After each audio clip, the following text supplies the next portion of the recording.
దేశం నలుమూలలో అడుగుతుంటారు, పల్లెటూరు నుంచి పట్టణాల వరకు. వాళ్ళు ఏది ఎవరికి కావాలంటే పంపించేస్తున్నారు. ఇంకా ఇవి స్టార్టింగ్ స్టేజ్లో ఉన్నాయి. మనకి లేబులింగ్ అయితే ఉంటుందండి. ఇది ఒక 3-4 గంటలు పడుతుందండి, ఎందుకంటే ఎక్కడెక్కడి నుంచి అడుగుతుంటారు. ఇది కస్తూరి బెండ, ఇంకా లేబులింగ్ అయితే ఉంది. ఈ డిఫరెంట్ టైప్ అండి. చిక్కుల్లోనే ఒక 10-12 వెరైటీ చిక్కుళ్ళు ఉన్నాయి. ఇక్కడ చిన్న చిన్నగా రాసి పెట్టేస్తాను. రాగానే ఎవరిచ్చారు నాకు వాళ్ళ పేరు కూడా ఉంటుంది. ఇది ఫర్తీగా చిక్కుడు అని సూర్యాపేట మమతా గారు ఇచ్చారు. ఇది కూడా ఒక టైప్ ఆఫ్ చిక్కుడు.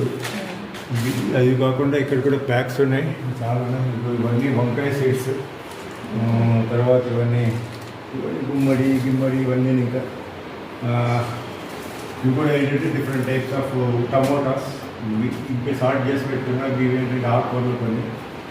ఇవన్నీ ఏంటంటే ఇంకా స్టార్టింగ్లోనే